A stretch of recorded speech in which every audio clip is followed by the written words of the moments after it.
Madam Mayor, we are ready whenever you are.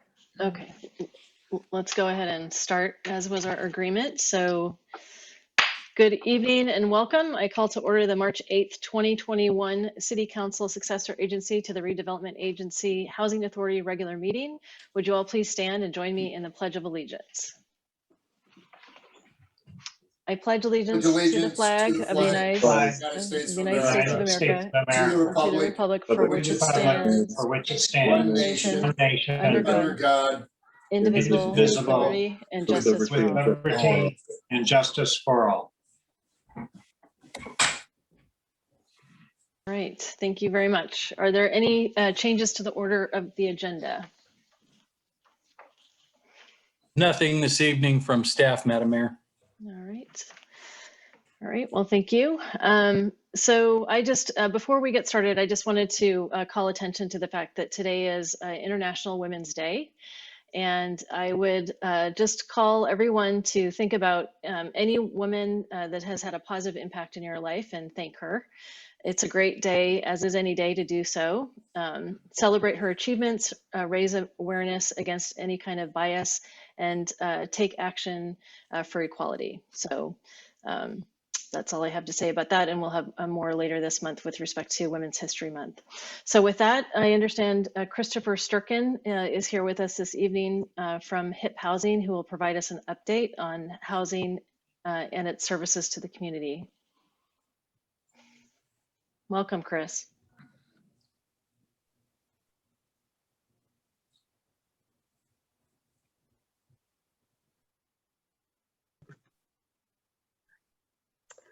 There we go.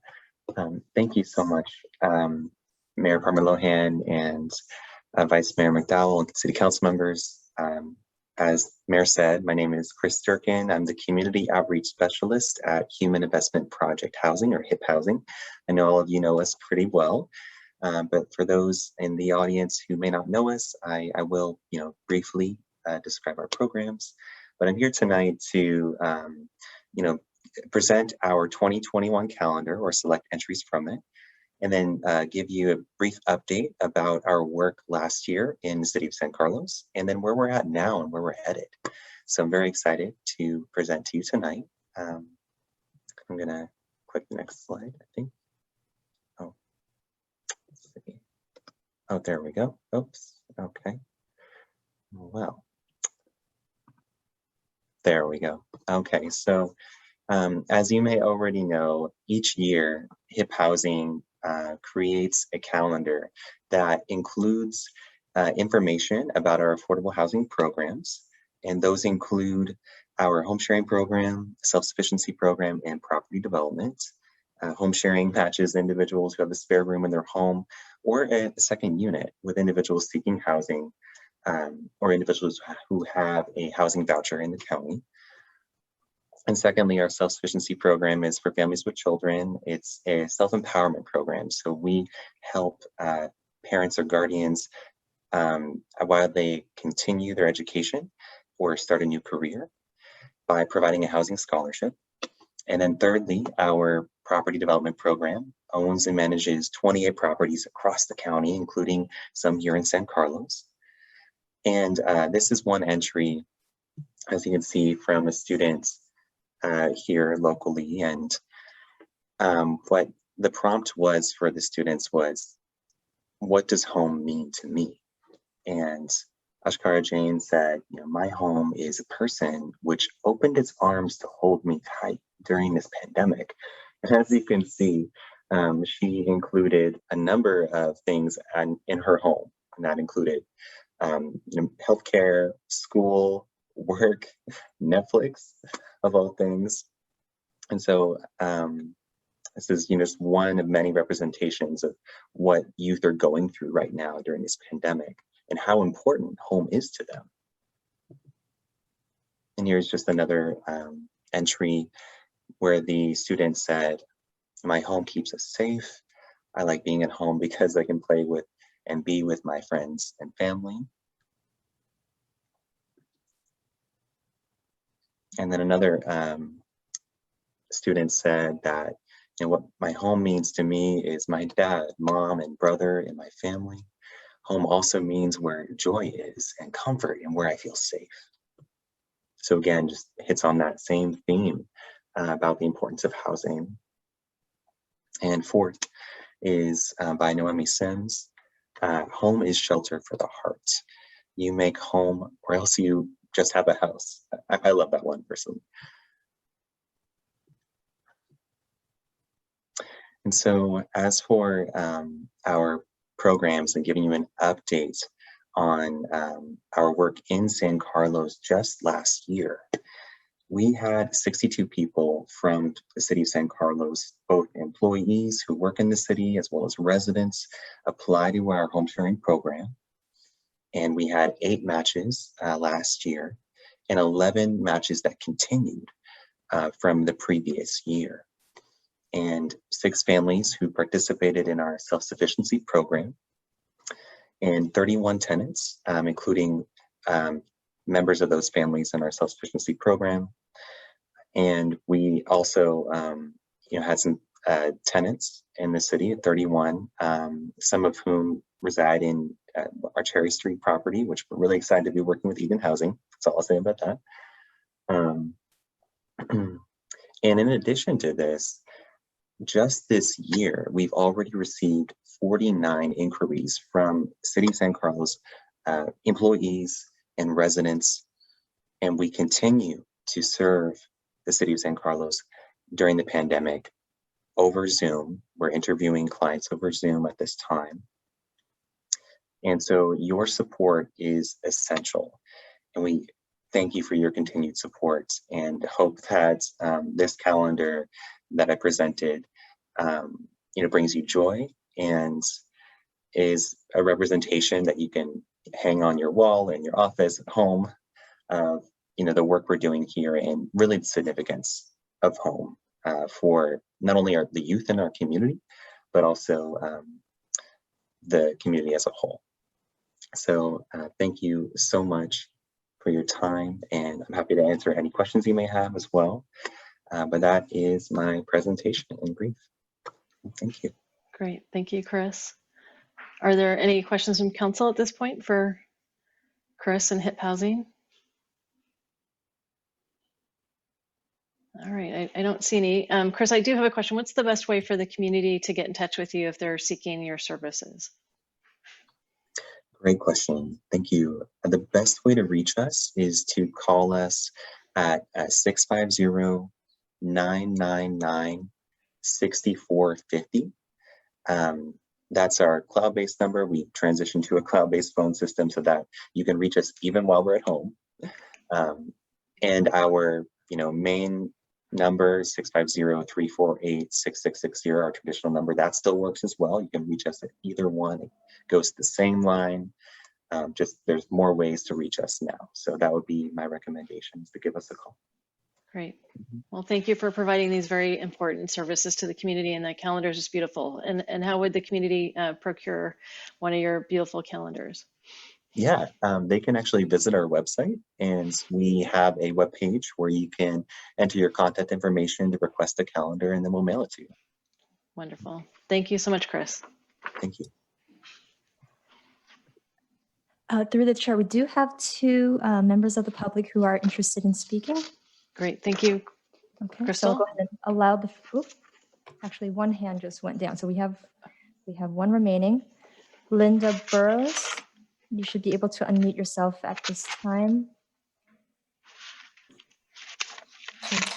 Yes, hello, thank you so much. I was wondering whether or not HIP Housing Chris might highlight the fact that they do have participants who are seniors and not just young families that are seeking housing. And they're always seeking house sharers, that is citizens who are willing to share their home.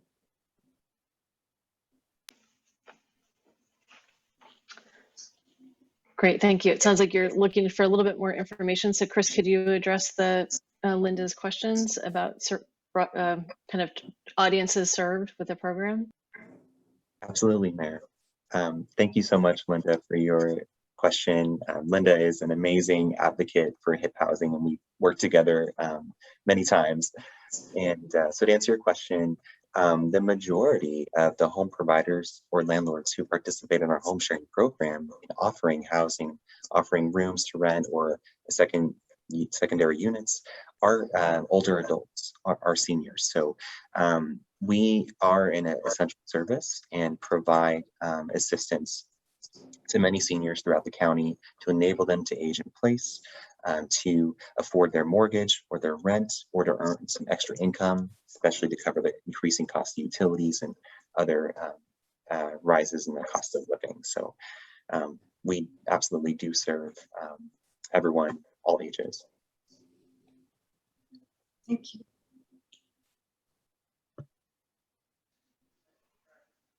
All right, Crystal, does anyone else wish to make a comment? It doesn't appear so, not on this topic at least. Great. All right. Well, thank you so much, Chris. Really appreciate the presentation and all the work that you do.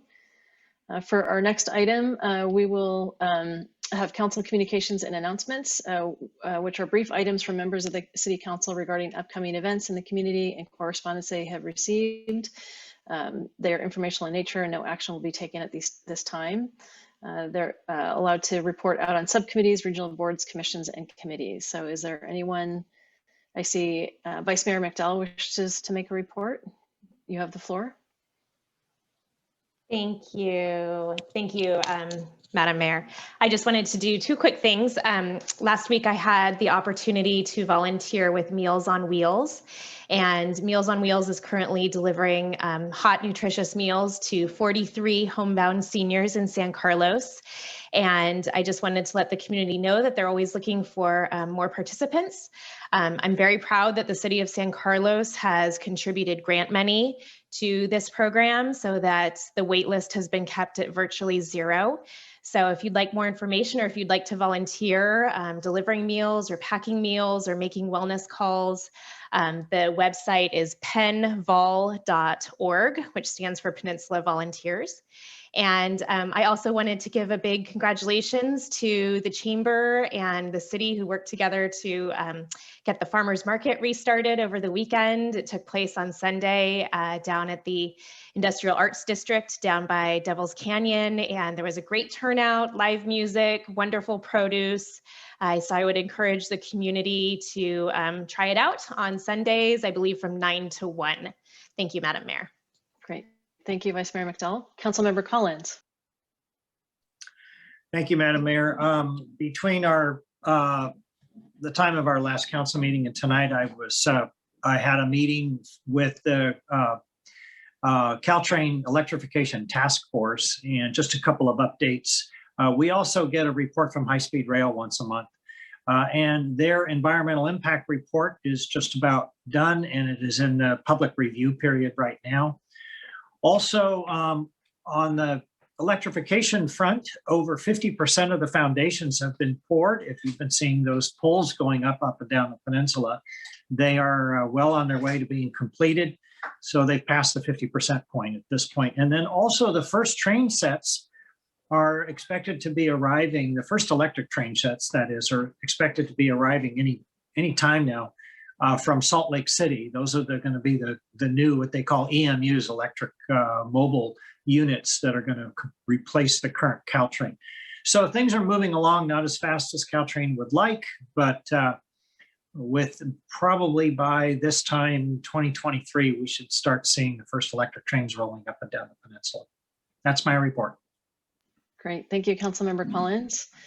I don't see any other hands raised, so I'll just share Saturday night, Friends of the Adult Community Center, which is pictured behind me, held their annual fundraiser crab feed. It was a sellout, terrific food, lots of great participation, and all contactless, so a very safe event. And I know that they do important work for the adults in our community. And I know that they've, similar to what Vice Mayor McDowell was talking about with respect for food programs, have done a lot this year with respect to making sure everyone is well fed. So thank you for the Adult Community Center and the Friends of Adult Community Center for their efforts this past weekend.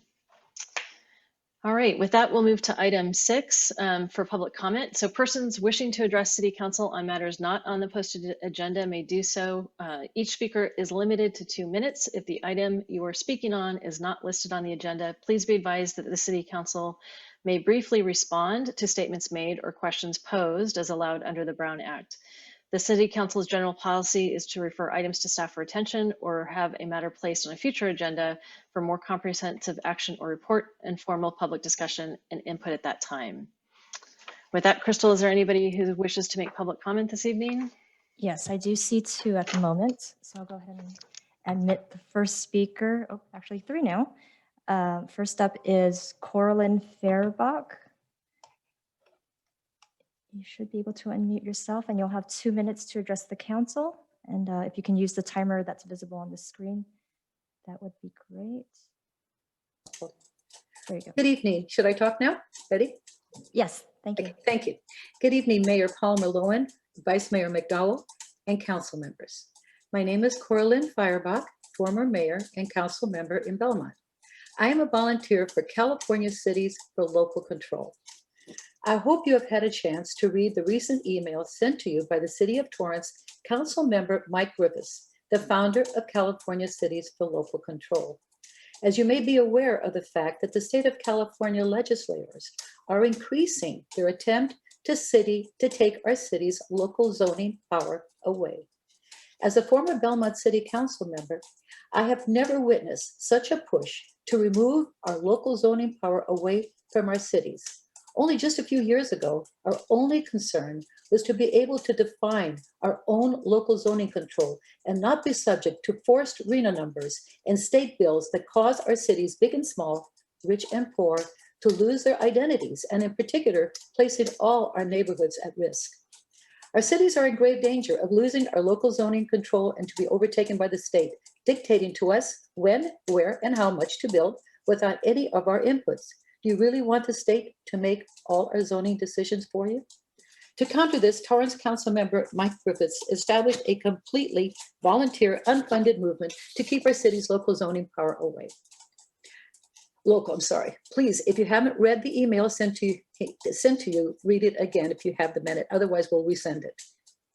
California Cities for Local Control would like you to join many other cities who have already joined by 1, replying to the email as individual council members, and even more important, pass a resolution stating your strong support for local zoning power control.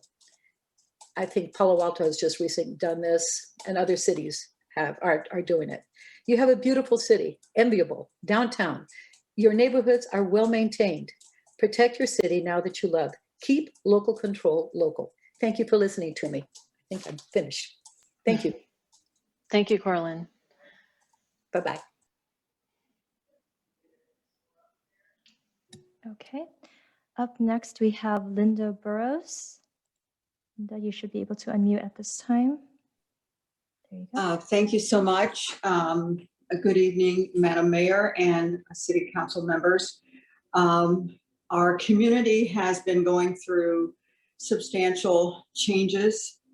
Right now, I happen to live in an area where we've got about 9 steel plates between Torino and Portofino Drive on Melindy. And that's the result of some essential sewer updates. And I would just like to ask this distinguished body on behalf of my neighbors and the community at large, if we might be able to expect that this major thoroughfare, once the sewer update is completed, that we receive more than major patches in the road, but that given the frankly generous amount of revenue that this community has at this time, that we might take this opportunity to really upgrade this major thoroughfare and, you know, paint the dividing lines and all of that. We are right here at Heather Elementary School and so forth. So this is an opportunity to do some very overdue upgrades. there are numerous patches from previous work, but all of them kind of are being compromised and turning into speed bumps by default. So that would be my question for the record. Thank you. Great. Thank you, Linda. Jeff, could I ask that someone on staff follow up with Linda Burrows on her request? Absolutely. We'll make a note of that. All right, thank you. Okay, and then looks like our last speaker for this item is Dan Turunian. Dan, you should be able to unmute. Thank you to the council for the opportunity to speak with you this evening. And thank you for being empathetic to our grocery workers who have played and continue to play such an integral role during the pandemic in considering the extension of hazard pay to them. Please know I'm not debating the need or the merit to provide these critical workers with hazard pay. I'm asking the council to consider two fundamental questions. Is it within the city council's purview to determine what employers pay their employees? And secondly, should the city council decide which employers pay or don't pay hazard pay? I feel that we are potentially setting a concerning precedent that will have unintended consequences. And again, although our intent is positive, we must recognize the role of city government in contrast to the role of an employer. By definition, the employer is a person or an organization that employs people and as such creates a pay scale for that work. If we allow local government to set employee definitions and by default pay scale, where does that end and how do we ensure consistency and equity and how that would be applied over time as one council gives way to another? Building on that equity point, how would we differentiate a grocery worker from any other worker who comes in contact and serves the public? For example, would we consider Best Buy or Target employees who are consumer facing to be the same as workers at Lucky's or Safeway? It's a slippery slope that I feel has unintended economic intentions and long-term precedent. I ask that you give this the appropriate consideration and consider that positive intent can have significant negative impact. Thank you again for your time this evening. Thank you, Dan. Thank you, Dan. Looks like we do have two more hands raised here. Stefan Vivian, you should be able to unmute at this time. Yes, here I am. Thank you. Good evening, Madam Mayor, Vice Mayor, and council members. Thank you for all you do, service to San Carlos. I echo a lot of what was just said by Dan.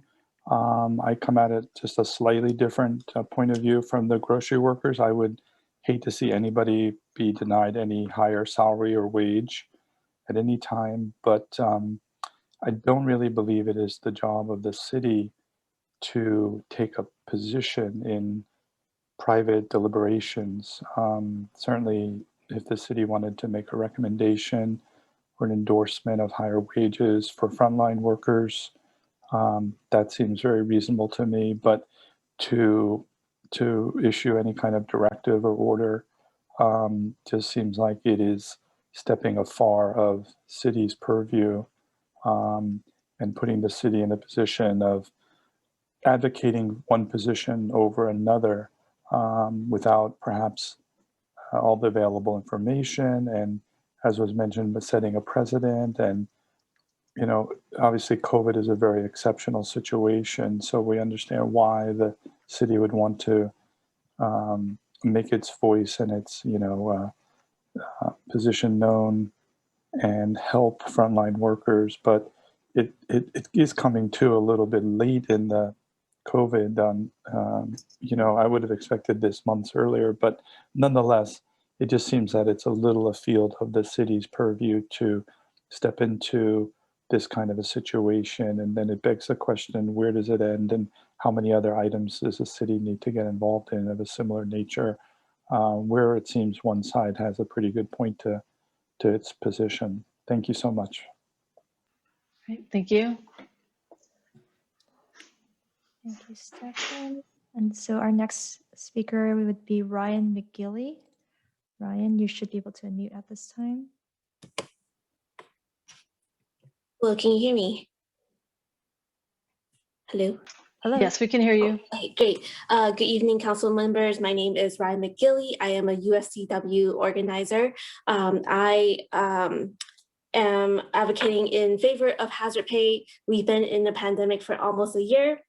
And throughout this year, grocery workers have not been able to stop working in order to make sure all of our residents have access to groceries and supplies.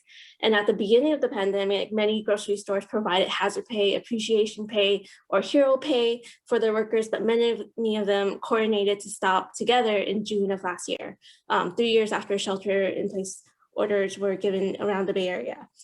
So if San Carlos joins hazard pay, we will be joining other Bay Area cities like San Mateo, Berkeley, San Leandro, San Jose, South San Francisco, Oakland, and the county of Santa Clara, as well as I believe San Francisco is passing their hazard pay tomorrow too. So this is a Bay Area-wide effort. Earlier last year, when we were trying to appreciate essential workers, we were banging on pots and pans. So it's really time that we put our money where our mouth is and really appreciate our essential workers by giving them hazard pay. Thank you so much.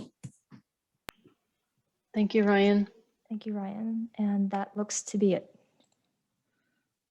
All right, thank you. So, Actually, sorry, through the chair, looks like one more hand just okay. shot up. Doris Davis. Hi, thank you very much for allowing this to be a public forum, and thank you for your service to San Carlos. I used to be an RN, and I'm just wondering, is there going to be hazard pay for nurses, nurse aides, aides at the Elms, dental assistants, and the list goes on.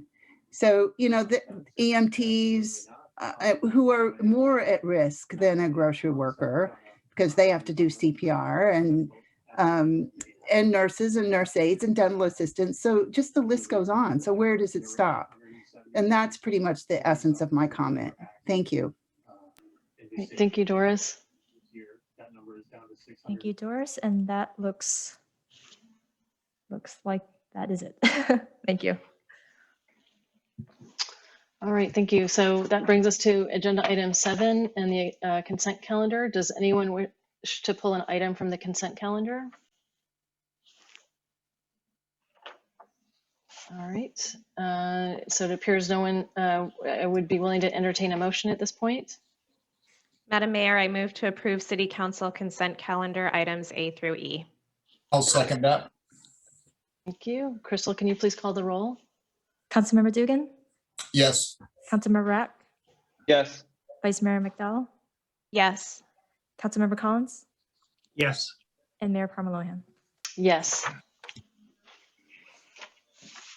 Thank you. All right, so on to reports to council, which are updates on key city projects by city department heads and staff and city council subcommittees. They are informational in nature and no action will be taken on these items at this meeting. The first report is from Captain Christina Bell with the police services update. Can everyone hear me? We can hear you. Yep. Good evening, Madam Mayor, City Council, City Manager, and City staff. I'm Captain Christina Bell, Chief of Police Services for the City of San Carlos, and I will be presenting the 2020 annual report. Crystal, do I have control? Yes, you should. Okay. There you go. All right.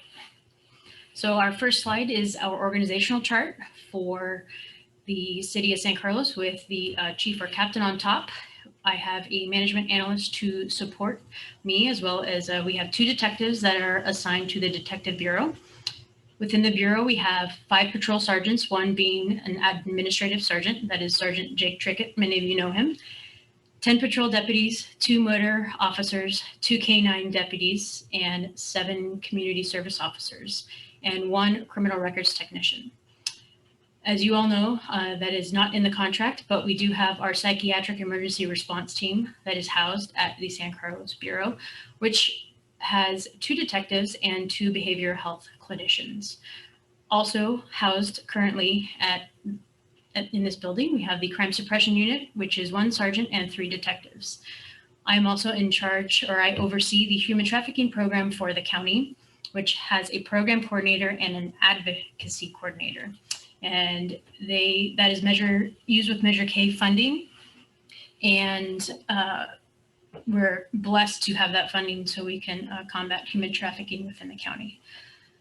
Also, I sit on the Mental Health Substance Abuse Recovery Commission, where I represent the Chiefs and Sheriff's Association as a board member. Okay. Next slide. So throughout this presentation, I will refer to Part 1 crimes, and that is comprised of the bad ones that we see seldomly, and that it includes a murder, rape, robbery, assault, burglary, larceny, which is all other thefts other than burglary and robbery, and motor vehicle thefts, which is also separate, and arson, which did not make it on this slide. But we use the Uniform Crime Reporting Statistics when we report annually to the Department of Justice. So as we can see, there is a significant increase, well, 19% from 2019 to 2020. And we had 111 reports that we saw an increase in. So after analyzing the data, I saw the biggest increases were in larceny, and that went from 441 reports to 513. That was an increase of 72. And stolen vehicles, which went from 23 to 55, an increase in 32 reports. And so overall, as you can see from 2009, we have seen the ups and downs and the pendulum swinging with crime trends. And there are a variety of reasons for that. But overall, our mission is to get our crime stats to zero, and we try to come as close to that as possible, even though it may not be attainable.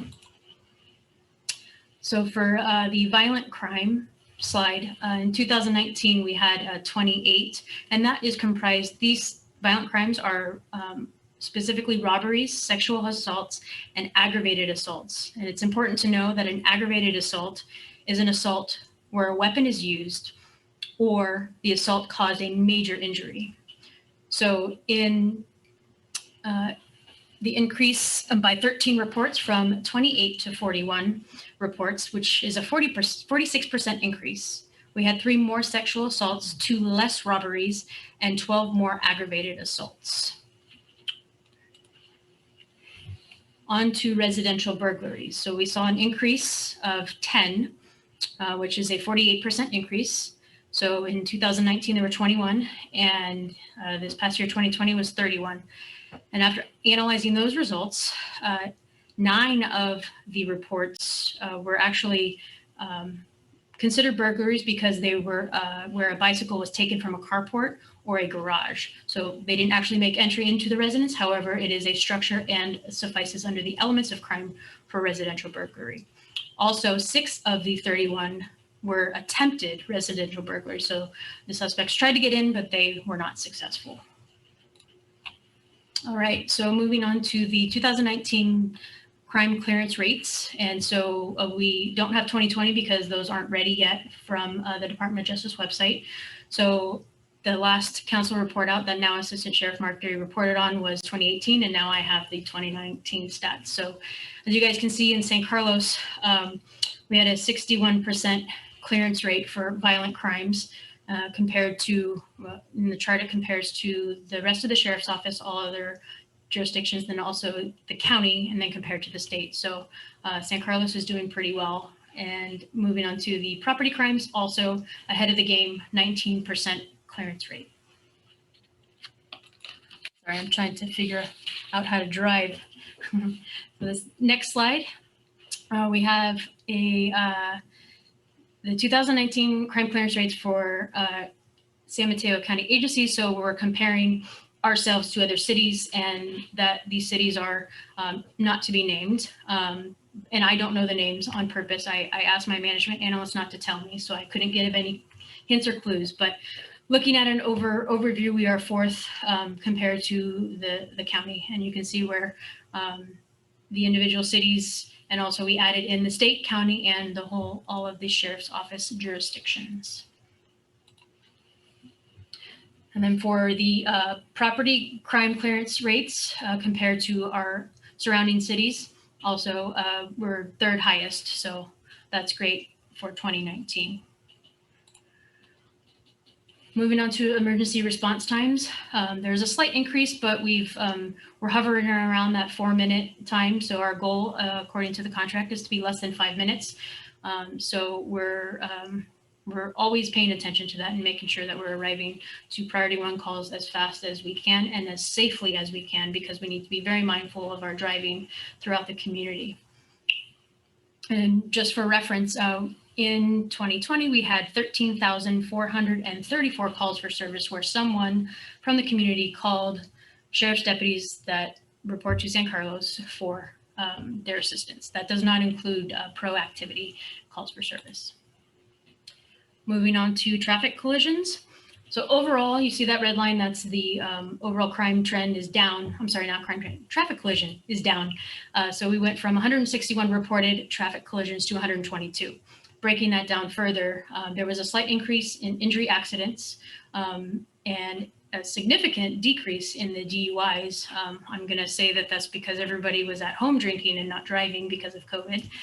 And the auto versus peds went up again, and that's attributed to the injuries going up as well. But a lot of people were walking around and not driving. So that increase was seen there. Citation issuance. So due to COVID and the shelter in place orders, we had a significant decrease in our citations issued. Our presence in the community was maintained, but they chose the education route, and just during that really tough time, we were very sensitive to others, and people were going through a lot in 2020, and so all the deputies were very mindful of that through their patrols. So as we climb out of the red tier, our enforcement efforts have increased, and so we'll continue with the traffic saturation enforcement through the traffic and circulation funds that have been granted by council, which are greatly appreciated and helpful in saturating certain areas for common issues that we're seeing and complaints that we receive. Also, let's see, next slide. Oh, I'm sorry. I went ahead of myself. So for parking, same concept. There's a decrease in our parking citations issued just because people weren't out. And again, just very sensitive to everyone and their current situations. Right, so our traffic safety analysis, reported collisions were on an overall downward trend. So we were going to continue to build on that success for 2021. And we believe that the decrease in the collisions were the result of increased traffic enforcement and presence, educational efforts, and also coordinated efforts with public works and the traffic engineering. That's the third E of the 3 E's. So lastly, shelter in place orders had an increase in commuters teleworking. That's why we had less traffic. Less people were on the road because they were at home. No one's going to work or driving their children to school within the city. So the COVID-19 response and support. So throughout 2020, everyone knows that the city's EOC was opened and there was presence from the law side. Mostly Sergeant Jake Trickett was there and attended many meetings with the city. Also, we had a presence with the county EOC. So we were able to kind of work with one another to get what was needed within the city.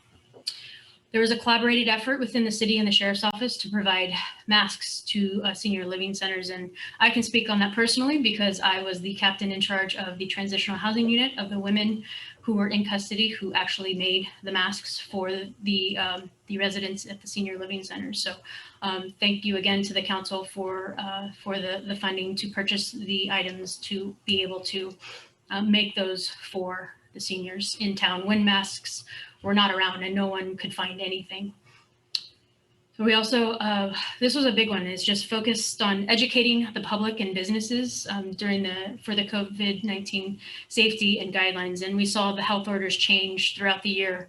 And the biggest thing was just communication. And Again, a shout out to Sergeant Jake Trickett for he had to walk down Laurel and communicate those health orders with the business owners. And we thank the community for their patience and their grace during that time.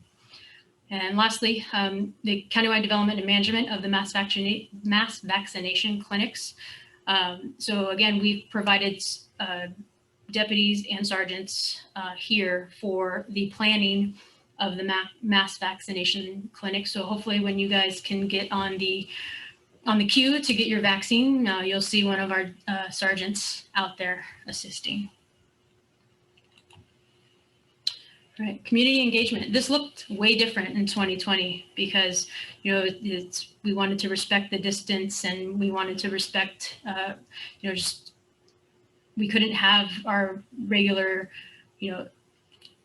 the what is it called all the community events that happen, right? All that had to stop. So that looked way different this year, and so we took advantage of the social media videos, SMC alerts. That was very important to make sure that we got ahead of the communication in that fashion because we couldn't really see as many face-to-face encounters that we wanted. For the charity toy and food drives, we participated in that this year as they have in the past, and kind of a unique story that happened over the holidays. I was here already, and Sergeant Trickett received a voicemail from a mother of 3 that asked for any used property bikes that we were getting rid of because she wanted her children to get out more and get away from the screen time. So Sergeant Trickett, along with Sergeant Haas and Sergeant Leishman, they took the initiative, went to the OSS, which is our Office of Sheriff Sergeants Union, and got 3 bikes from them. They built them, and they put in their own money to purchase bike locks to make sure that these kids locked up their bikes safely. And they were actually delivered to the family the afternoon of Christmas Eve. So that was a great thing that I can talk about that they did. I'm very proud of them for doing that. And lastly on this slide, just increased homeless outreach and support, just due to COVID again. Housing was a problem, and so we really worked and collaborated with the PERT team, which I'll talk about in a bit, and just working with Life Ministries and Street Life Ministries and Life Moves, and to collaborate with our homeless population that frequents in town. So our downtown services unit. So as you guys know, due to cost savings, the amount that was allocated for this unit went from $250,000 to $150,000.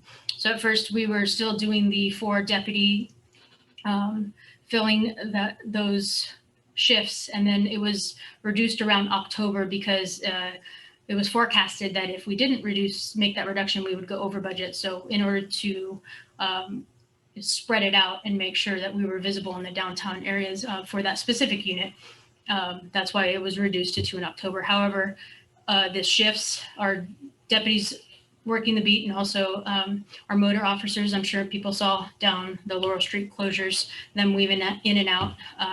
We're still present regardless of this not being fully staffed like it was once intended. So overall, since its conception in October 2019, there's been 80 citations and 846 business checks. So that is great, and that will continue to rise. Okay.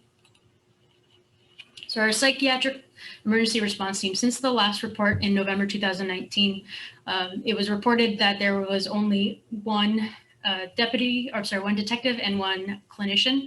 And now they had just started the 2 detectives and 2 clinicians. So since then, it's been very effective and helpful for all of our sheriff's office staff, and that they provide countless amounts of training and assistance, and they're available by phone if they have a person who needs resources. But the biggest thing to report out on regarding this team is that they created, under the direction of Assistant Sheriff Mark Dury, the Enhanced Crisis Intervention Training.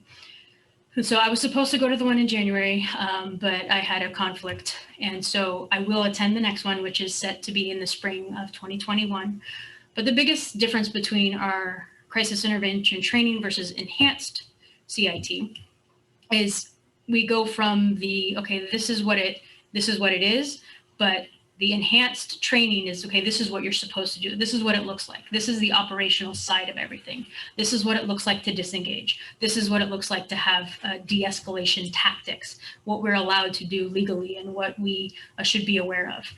It's also a great way for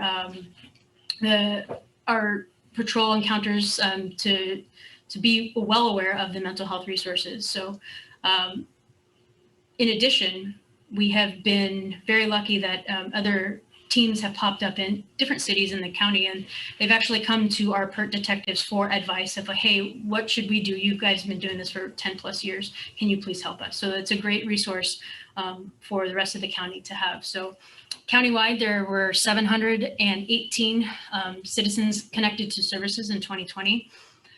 So in the city of San Carlos, there were 103 cases that were reviewed by PERT. So 86 people were placed on a 5150 hold, which just means that they're a danger to self, danger to others, or greatly disabled. And then also, in addition to that, our deputies made 30 PERT referrals. So all in all, this is a great resource for all of our deputies to have, and it's a constant evolving program where, you know, we're just making sure that we're available and so to help anyone in a crisis. Technology.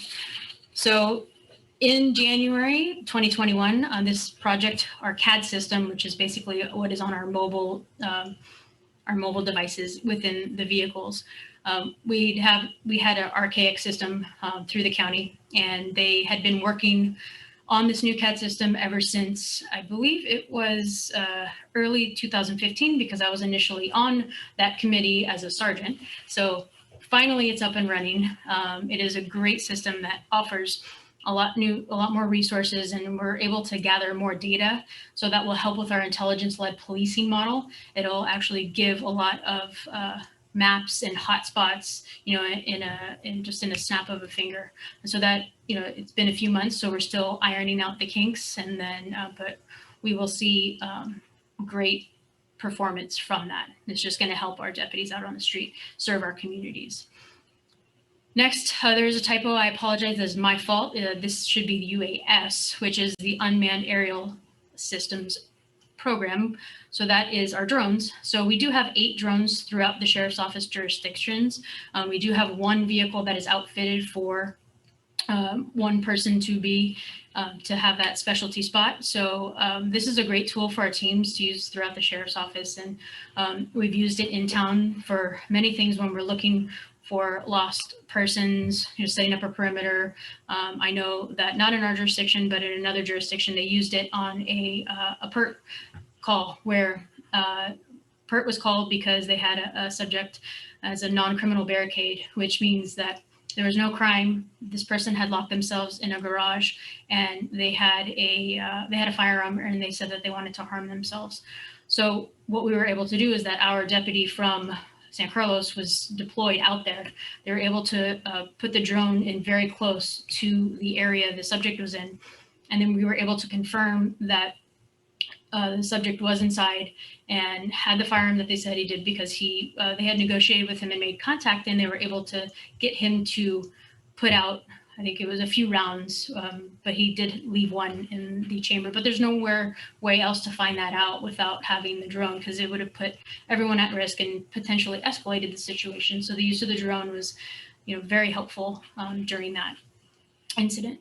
Next, the new tasers were deployed in the summer 2020, and I know that that was in the works in late 2019. And the biggest difference is just the update on the software. So it is an Axon system, which works well with our body-worn cameras, and that's the BWC.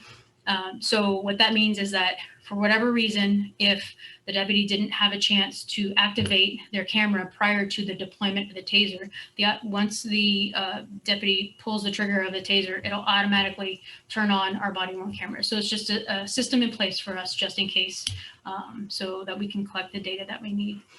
And lastly, with the collaboration of fire, Zone Haven is a software where it it helps with our emergency responses for fires and evacuations, and it uses the Google GIS systems, the mapping systems, and we're able to coordinate with fire, Office of Emergency Services, and obviously law enforcement, so we all can get in the same place and figure out what is the best strategic way to evacuate or inform our community using those maps and the information that we have in there.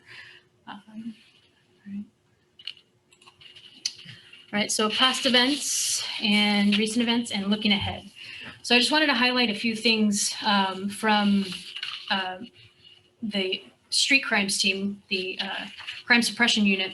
So the Operation Shattered Glass, that was in January 2020, and it was led by our CSU team, which resulted in 8 arrests and more than $2.5 million in stolen property from a series of burglaries in San Mateo County. But what many of you don't know is that a San Carlos CVS commercial burglary skyrocketed this case because CSU detectives were able to identify suspects from that video footage. So because of that, they were able to identify those suspects, which then led them to others. And then that's how they were able to do this operation. So the second operation, Operation Proof of Purchase, was executed in September 2020, which is a spinoff of Operation Shattered Glass, which was also led by CSU, which stemmed from the commercial burglaries, retail stores, auto burglaries, residential burglaries, where a large criminal organization was purchasing and selling stolen goods.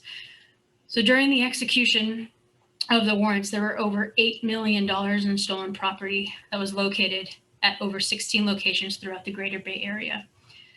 So in addition, the team seized $1.7 million in asset forfeiture. This was a multi-jurisdictional effort, and it went down in history as the most property seized in one operation in the state of California, which is amazing. And all just the great work of all the investigators within the sheriff's office and other local agencies, and also region-wide. So moving on to the assault with deadly weapons, just kind of recent events. I wanted to highlight 2 of the events. The first being the what we charged the attempted murder for at the 76 gas station, where the suspect was arrested on scene after he tried to flee from deputies. So he threatened to kill the subject there, who was known to him, and then made several attempts and then ultimately used his vehicle to try to harm him. So that was a success. We were able to arrest the suspect. The second is the most recent, the Home Depot stabbing, where the suspect got the brachial artery of the victim, and because of life-saving efforts that deputies made, he lived. And but the swift actions of the on-duty deputies, as well as the Detective Bureau, we were able to have the suspect arrested within 48 hours, which I'm very proud of everyone that worked very hard on that case. I just wanted to talk about the recent robberies. And as we know, we saw a 2 decrease in from 2019 to 2020. However, as of today, from January 1st, we've had 5 in San Carlos. So I'll share those with you. First is the Walgreens, where the subject entered with a firearm and asked for the manager, went to the safe. Because of the great work done by our Detective Bureau and also collaborating with other agencies using the information sharing that we do with our ILP, they were able to get that suspect in custody within a week. The second one was a result of a domestic violence where the suspect took a backpack from the victim. And the third and fourth were one from Baskin Robbins and one from Dunkin' Donuts. Those appear to be similar. It is still under investigation, and I spoke with the Detective Bureau, and they believe to have a lead on a suspect.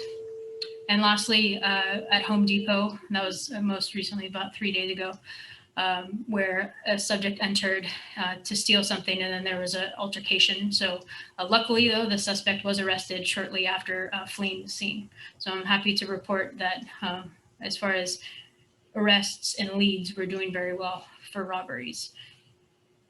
So our traffic safety plan and back to school. So as we know, the school district has slowly been bringing back everyone to school for the rest of the year. And so I know that it was reported out in 2019 that there are the school resource binders, and those will be updated now that schools are back in session and we have all of our contacts.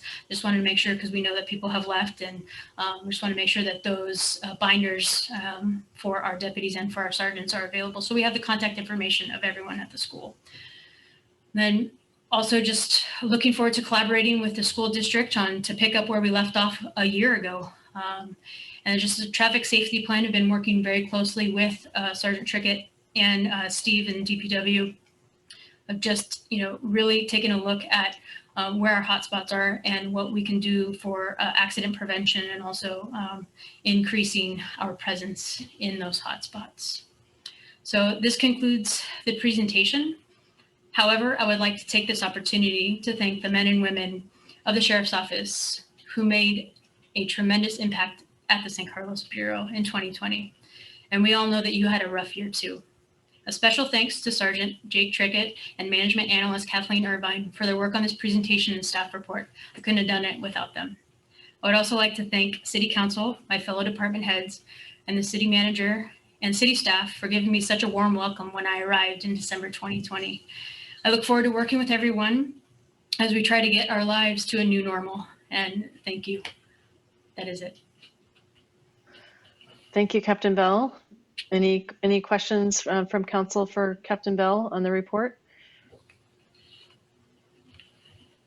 All right, I see Councilmember Rack and then Councilmember Collins. Thank you, Mayor Palmer-Lohan. Captain Bell, thank you so much for the presentation, for all the work that you do. I know it's been a challenging year for 2020 as well, with all the changes we've had downtown and with COVID. I had one question as we look at sort of the downtown officer, and I know we've had some budget changes and some shift changes and things on that. I'd be interested in maybe if it doesn't have to be today, to get some sort of update and briefing and get your thoughts on the program moving forward as we kind of go through budget coming up and understand what might be needed to make it more robust, and get your feedback on whether the program is working in the current situation, in the current sort of level of funding that's there. Okay. Did you want me to try to answer that, or you just sure? I didn't want to put you on the spot on that one. No, it's okay, no problem. I heard you do that. Feedback on that, that'd be great. No, so we've actually been in discussion about how can we make this program exist with the current funding, and Sergeant Trickett had an excellent idea about utilizing our CSOs, and so that's at a lower rate, so we're able to deploy them and have them walk. And it is, building those relationships, getting to know the business owners, but also, just getting to know our staff. So just involving them in the process could help save money. But we're going to put our heads together to try to figure out what's going to work best in the future. Great, thank you. Councilmember Collins. Thank you, Madam Mayor. I just wanted to congratulate Chief Captain. I'm not sure what we should call you now. I'm so used to calling you Chief Bell, but Captain, whatever you prefer. I wanted to say thank you for a great report. It's very thorough. And also a shout out to Officer Trickett. I think he's been doing a wonderful job as well. We've had a great presence downtown. I think all the officers have been very professional, and that's a credit to the leadership all the way up the chain. So thank you again. Thank you. And let's not forget Assistant Sheriff Mark Dury was here in 2020. So he started all this, and so I'll continue to build on his success. Absolutely. I echo that. Thank you again. Thank you. Councilmember Dugan, and then we'll go to Vice Mayor McDowell. Yeah, thank you, Madam Mayor. And thank you, Captain Bell. Very solid report, and appreciate your efforts and those of all of our deputies, officers, staff. 2020 trying year, see that tick up, but encouraged to see all of the longer term trend lines going in the right direction, especially on the violent crimes, the major crimes. So I'm confident we will quickly revert back to that longer term trend when we get to that new normal again. So appreciate that overview. Had a quick question for you. I was surprised to see recently that Redwood City is only now getting around to body cams for their officers. And I was just, that was just really surprising to me. Could you just please give me a brief overview of how long have we had body cams with our bureau? And what is your assessment of that? Are they, you know, as can the citizens of San Carlos, if there's an interaction with police, can they be relatively assured that that's being recorded? Or, you know, what is your assessment of that program at this point? So I forget the exact year because all my years are running together. I'm getting old, pardon me. But we've had them for a few years for sure. I believe it was 2019. So I'm sorry, stand by. I'm getting text messages, but I'll just. Sure. It's not a problem. I can get that in a couple of years. I can get that information for you so you have that. But my assessment, we had them when I was up on the 3rd floor in the Professional Standards Bureau, and that was tremendously helpful when investigating complaints or even for the DA's office when someone would be arrested for assault on us. And so it's just a great oversight for all of us. And you know, generally you'll see when we activate, you'll see us press the button. But if our vehicle camera goes on, then it automatically activates our body worn camera. You'll hear a beep or hear a vibrate to know that it's going, and it intermittently goes off. But the deputy knows if it's off or on, they can look down, and then there's a green or red light. So that's a reference. But I can say that complaints have gone down since we've deployed those. You know, it's a great resource. I love them. I know it took a while for all of us to get used to it, just because it's a habit. You know, just like other things are habits for us. So I think that it's been wonderful. And I can't speak about other cities, but I do know that they're very expensive. So, and also the storage with the cloud and just how much data that we're pumping through all of our systems. So it is expensive. Got it. Thank you. And then what is our policy? I mean, basically, when a deputy gets out of their vehicle in any kind of active scene type situation, the policy is that they have it turned on? Yes, any contact with an individual is to be put on.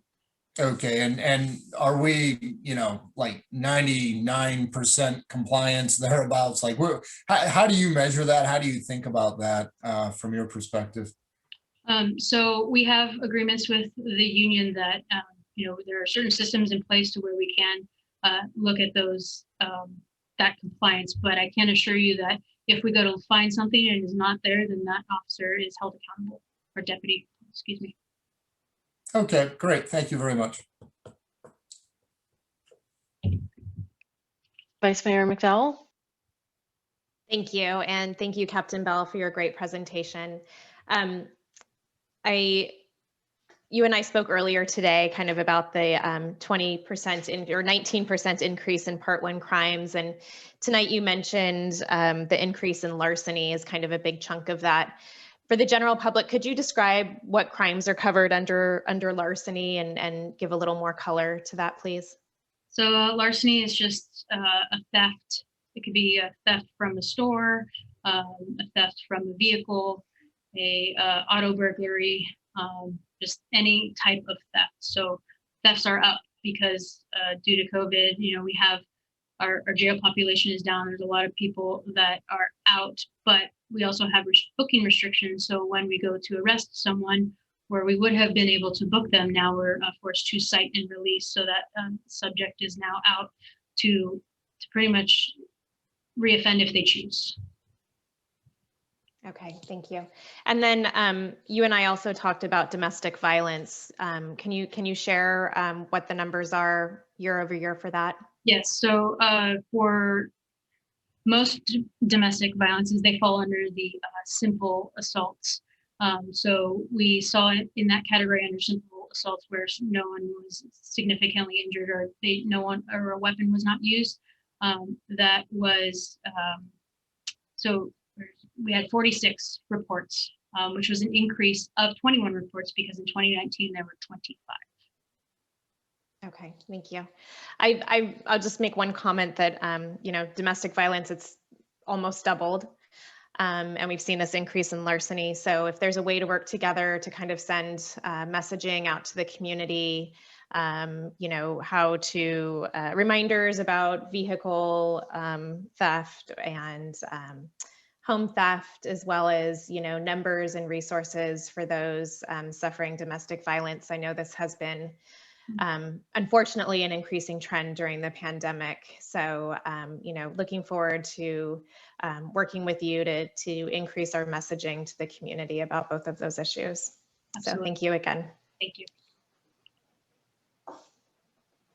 Thank you, Vice Mayor McDowell. And I appreciate the questions around larceny and domestic violence, and would concur that anything we can do to help people during these times of stress and you know, to keep people safe, that's a, you know, priority for us as a council. That would be really helpful.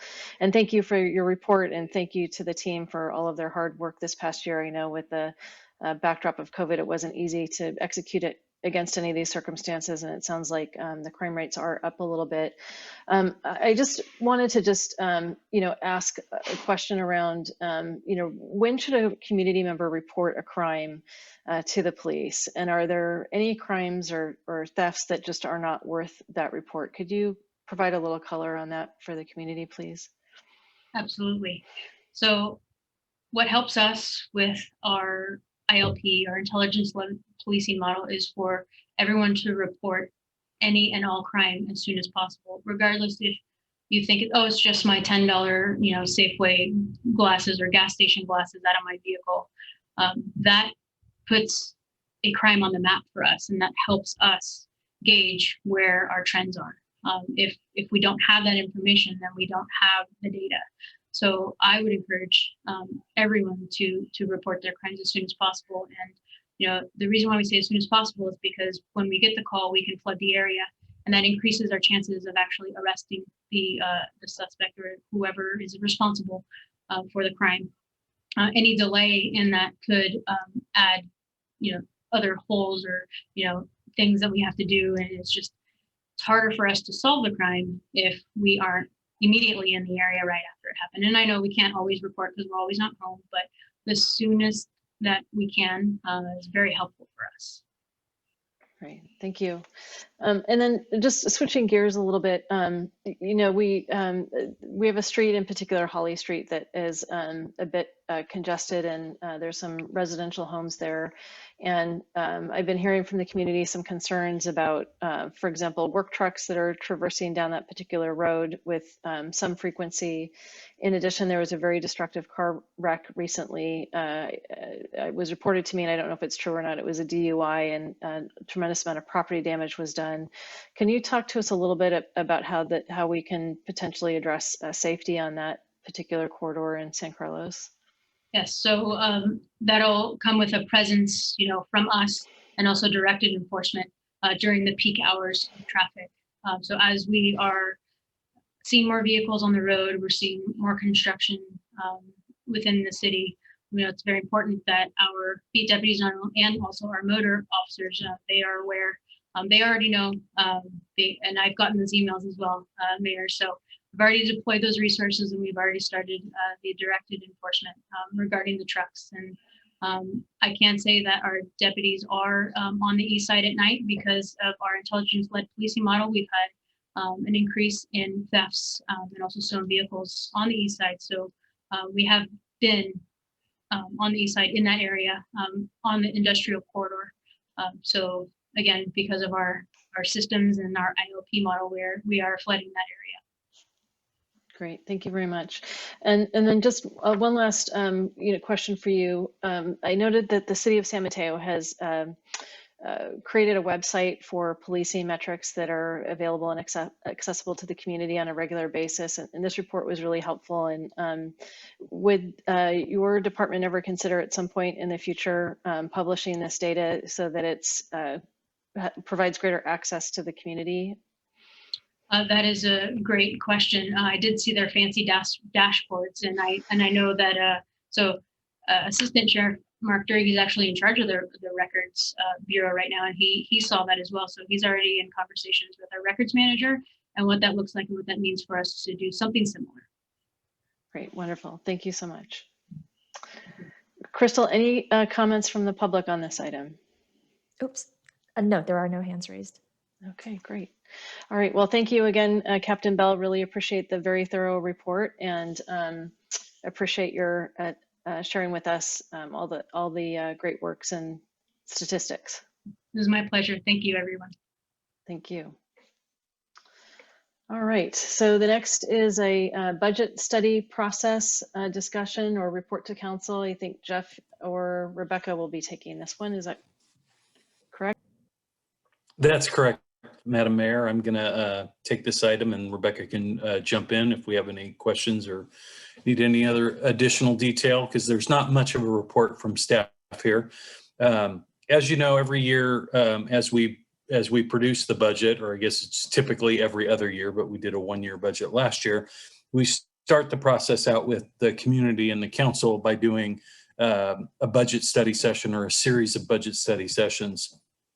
And we're seeking to get that scheduled with the city council towards the end of April is typically our target time, around the second meeting in April or early May at the very latest. And what we've done the last few go-arounds with the two-year budget is to hold basically 2 full-day-long study sessions.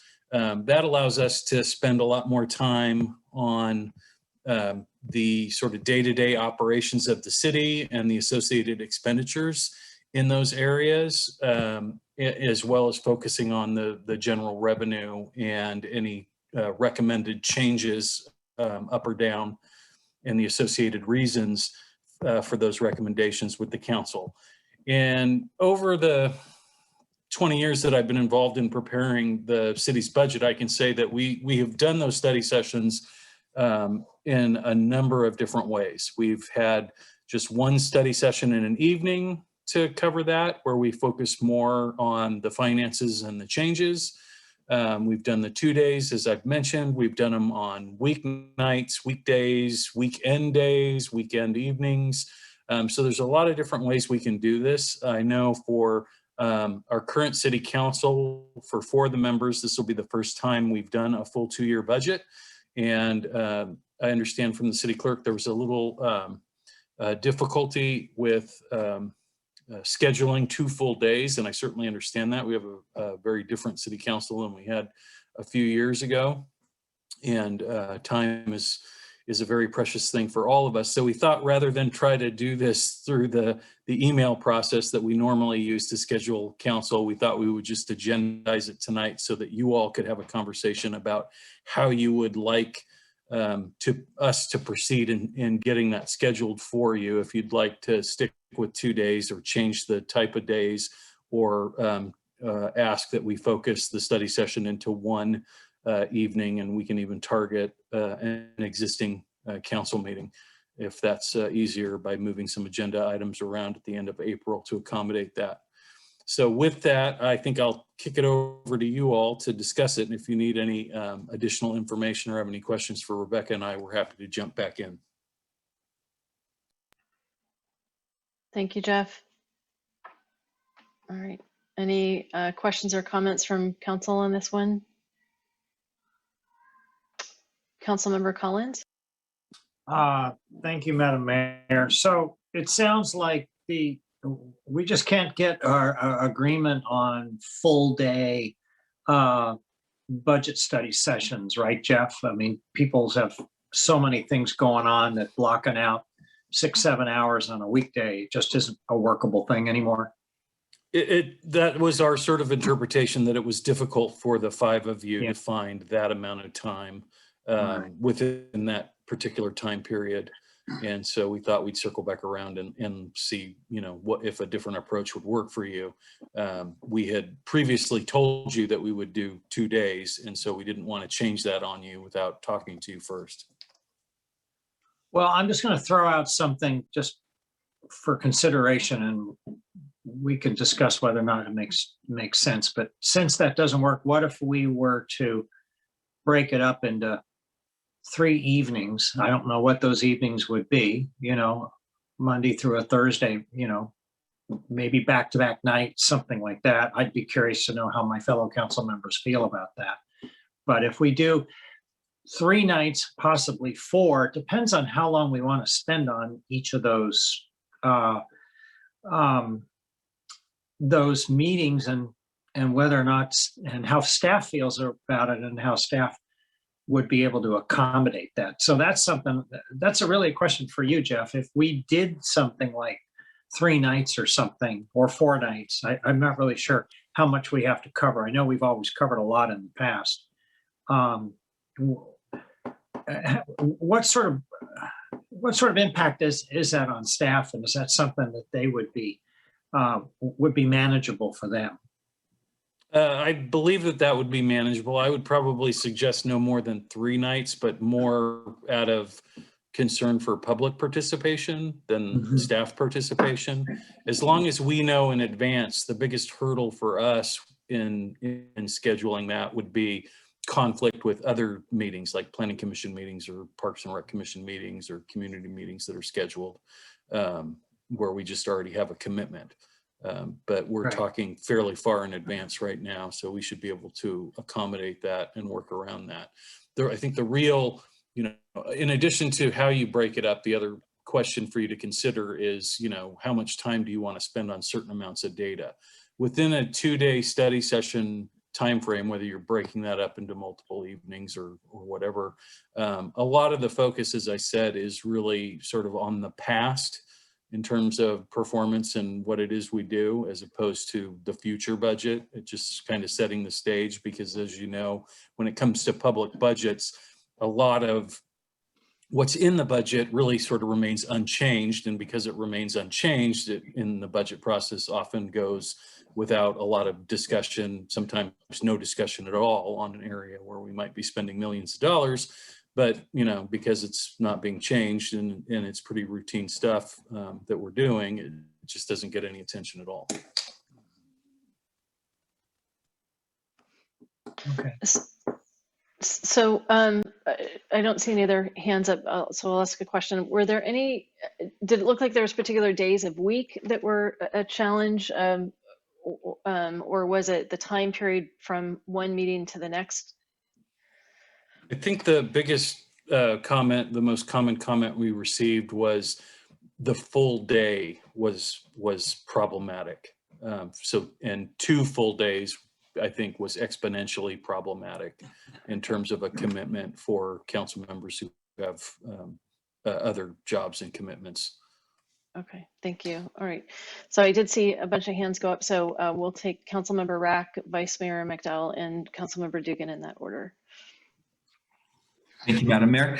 Yeah, I think for me, it's like taking 2 full days off of work was going to be a problem to do. I'm open to, I guess one question is like, how many hours are we talking about?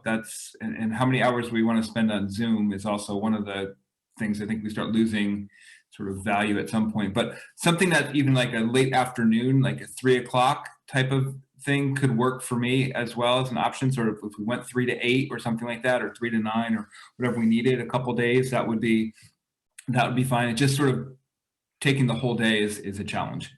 And I'm happy to look at a weekend day too. If I'd like to be, I don't want to be sort of the person saying no and everything. So I'm happy to be flexible as well. Thank you. Vice Mayor McDowell. Thank you. I liked Adam's idea of 3 to 8 or 9 p.m. I was looking at the staff report of items to cover, and I would also be okay kind of paring back some of the review. I think that we all read the binder and can go through and we know what happened this year, and I don't want to take away staff kind of talking about their top accomplishments or things that they really want to focus on going forward, but reviewing the organization chart and comparison with other cities or looking back at the budget process, I think that there are areas where I would feel comfortable with us just doing our own homework on that and then really focusing on highlights of the year, changes going forward, changes in funding requests, getting into the meatier issues maybe a little quicker than has been done in prior years. Okay, thank you. Councilmember Dugan. Yeah, I guess I would just echo Sarah's comment that, I guess I haven't lived through it yet, so I'm gonna defer to what you folks think is best. I guess my observation is I'm just surprised that we're talking about 2 full work days, which that is actually hard for me to pull off. I'd rather give up a Saturday or something like that than 2 full work days. But 2 full work days versus squeezing it into a council meeting. So kind of hard to square those 2 ranges of involvement. So sounds like a middle ground, perhaps maybe what Sarah's suggesting is the right idea. And I would just say I would rather break it up in late afternoon, evening shifts, or maybe weekends versus entire business days. That is tough for me. Okay, thank you. Councilmember Collins. Thank you, Madam Mayor. Yeah, I'm pretty flexible. Maybe we do one of each. Maybe we do a late afternoon and a Saturday. Like a 11 to 3 or something on a Saturday, something like that. But I'm pretty flexible. I think that the other thing is having a Saturday might encourage more public participation. We might have more people interested in what we're talking about. So it's something to think about. But like I say, I'm pretty flexible with, I think what the general consensus of the council is, I'm happy with. Ron, I guess you've lived through this so many times. I mean, do you and Jeff have an opinion on what's kind of the optimal level of review here? I mean, it just, I've heard like between an hour and 16 hours. That seems like a pretty wide span. Well, I'm just thinking all of our past sessions, mostly we did, as I recall, we did mostly Fridays. And I think we started around 9 in the morning. We took a lunch break. And I think we went till about 3 o'clock on one. Jeff can, if I'm misremembering, Jeff will remind me. And I think the following week we did something similar, but depending on how much discussion we had, the second meeting, as I recall, didn't seem to be so long. And the wild card here is that we did all this in person before. And so we had a lot of back and forth. And I don't know if a Zoom format is going to make it longer or shorter. It's hard to predict. So what I'm hearing is, and I guess from my perspective, it sounds like we're asking maybe for a middle ground, maybe not a full 16 hours, and a paring back perhaps of the review. I have observed that the package that the finance team puts together is very thorough and it's really easy to track. So I feel comfortable, just given my business experience and, looking at budgets, of being able to follow the story and do that pre-work. And I hear some proposals on the table of maybe we try a late afternoon into the evening session and then a weekend day. My preference, if we did it on the weekend, would be to start early as opposed to kind of right in the middle of the day, if people are comfortable with that. Just because it's, I don't know, then we can do other things in the afternoon if we need to. It would need up the whole of the day. So Jeff, does this give you the direction that you think you need to help coordinate us? I think it does. Rebecca and I will circle back around, but I'm kind of thinking that how we should approach this will be 2 half days, and we can look at, we'll just make the full week calendar available to you all in terms of where you want to settle in terms of days and times. And we'll make one day a focus on departments and what they do and their accomplishments, and then we'll make the second day the focus on what's being proposed on a go-forward basis in terms of a new budget and how we see our current financial picture for the next 2 years. Great. All right. Thank you. Okay. Any public comment on this, Crystal? Let me take a look. Does not look like there are any hands raised. Nope. Okay. Okay. All right. So then the next report is receive an update on the coronavirus. And I believe that's Tara Peterson, Assistant City Manager.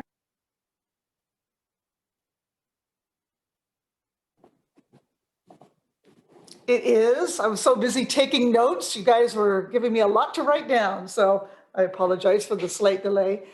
Crystal, if you'll go ahead and move it to the next slide, we'll get right into this. It's very brief. So we had just a couple of changes that have occurred since the last time we met.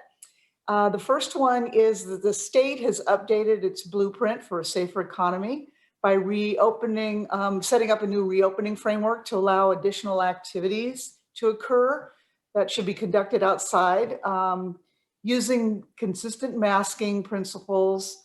And these would be things such as outdoor sports, live performances, and amusement parks.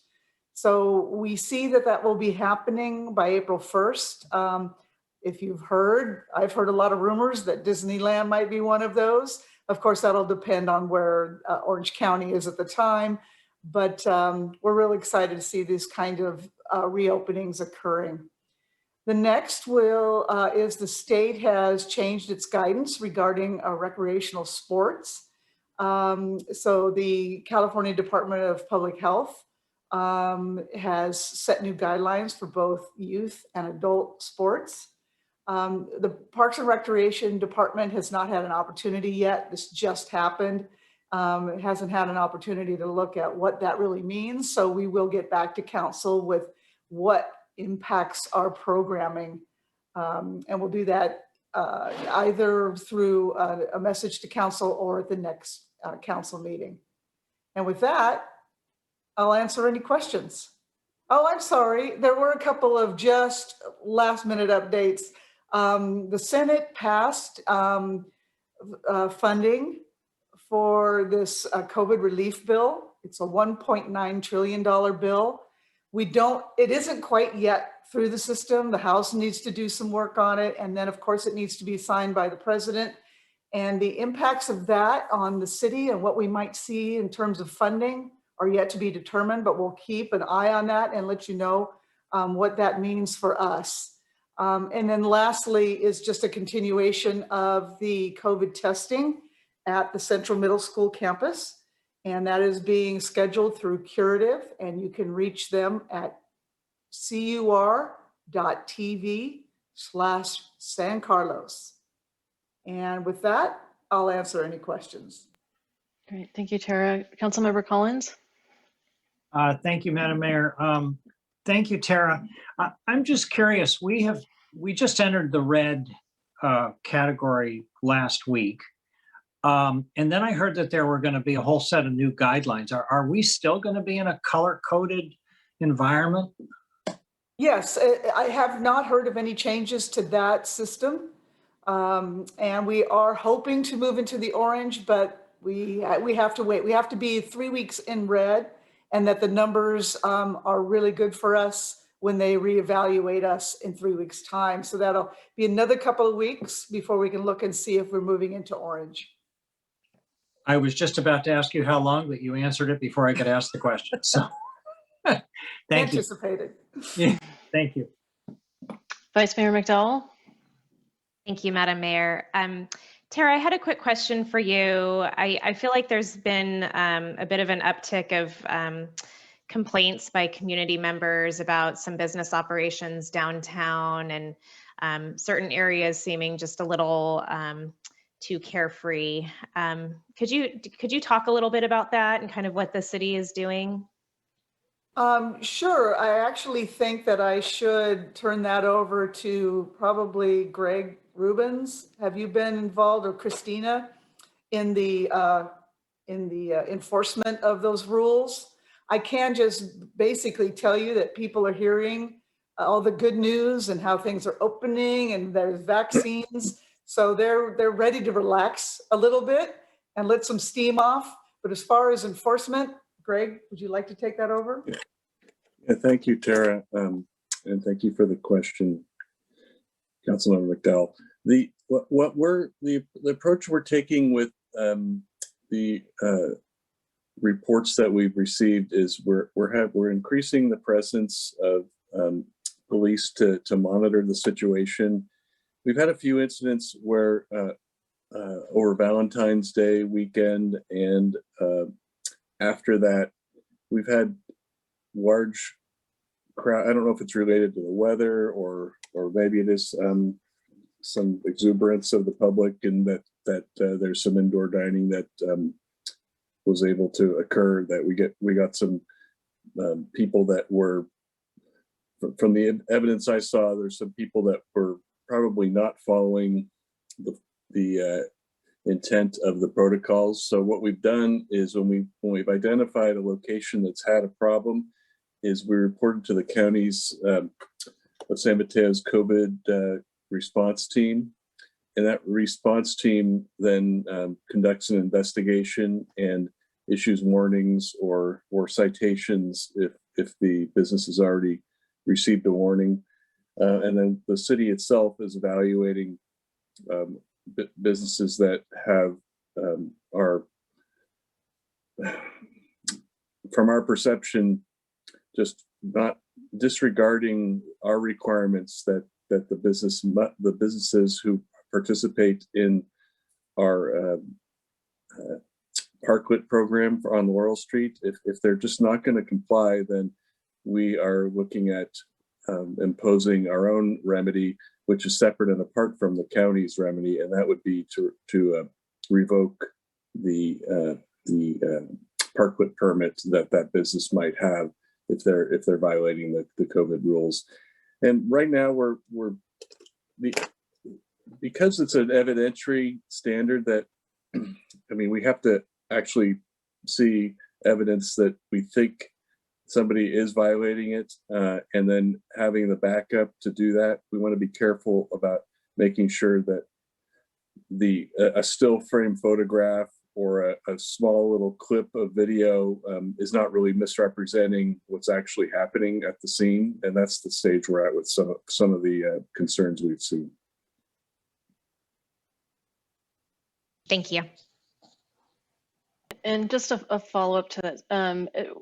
So I've heard different, so it sounds like there's two avenues that we're taking. One is locally within our jurisdiction, and the other is with the county. To whom should the community express their concerns when they see something that they think is not in compliance? Do they call the local police office, or do they report to the business enforcement in the county?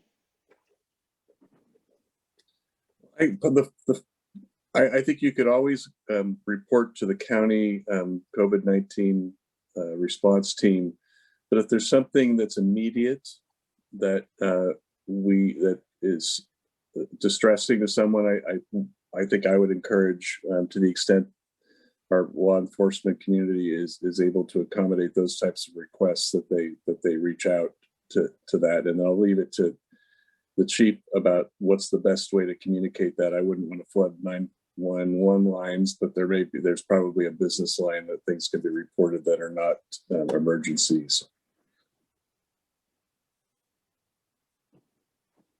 Hello again. So what I would say, and reiterate what Greg said, and just really reaching out to the county health task force. And I mean, by all means, you can call us. Our position is to inform and educate, and also we would document. So like on Valentine's Day, we did observe and we did report and we did pass forward the information. So that is what our preference is. Thank you. Councilmember Rack. Thank you, Madam Mayor. I would just like to say I'm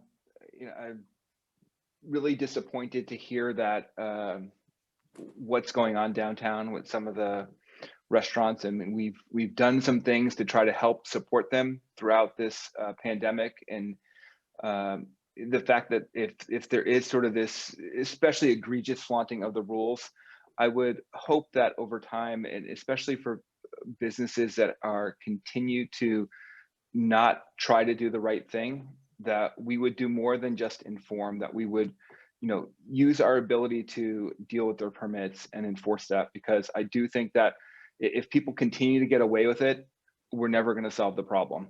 And so I think myself and many others would like to try to get back to normal as soon as possible. And when the rules are disregarded and they put the community at risk, it is extremely disappointing. And I think we should do whatever we can to enforce the rules downtown. That's just my opinion on this topic. Thank you. May I add to that? I wanted to agree and also note that this is a two-way street. It's the businesses, but it's also the customers. And right now we're trying to get our kids back to school and keep our case rates low. And as Adam said, try to get back to our new normal. So, I would encourage everyone who does go downtown to, still follow the rules, wear a mask, have good behavior so that we can all enjoy, going downtown and continue to make progress in the pandemic and bring our COVID numbers down. Thank you. Great, thank you. I also concur that I think safety of the community is a priority. We've talked about that quite a bit. And Greg, with what you're saying, I'm just a little confused as to kind of where the line is with respect to, how this is being approached. So is it being actively tracked? And it is, I think Councilmember Rack and Vice Mayor McDowell brought up some good points. On which side is this occurring? Is that being monitored, and are we managing it? And what are next steps? And is this something where perhaps we need to get a report at an upcoming council meeting in terms of the status? Because we are getting complaints from the community, where people are feeling uncomfortable going downtown. I'm just not quite sure where this stands. We're monitoring the restaurants that we've gotten complaints about, and we're evaluating the information that we've received about those restaurants. And I want to be clear that our local remedy is either a law enforcement remedy where there's a citation given, the report them to the county, and then there's administrative citations which require a warning first before an administrative citation can be given. So some restaurants have gotten the warning already. They've also gotten a warning from my office that we've given them restaurants that have were on the Halloween incident, when it was a relatively easy question to answer. Were you allowing indoor dining? Yes or no? So we gave those restaurants a final warning because they had indoor dining during a time when indoor dining was not allowed. Greg, if I could correct, I think you meant Valentine's Day, not Halloween. Did I say Halloween? Sorry. Yes. Maybe that's the most opposite of a holiday you can have, but I meant to say Valentine's Day. Thank you, Tara. No problem. So I think that was, from an evidentiary standpoint, it was very easy to see that indoor dining was happening on Valentine's Day. But right now there's some indoor dining, and what I have to evaluate when I look at the evidence is when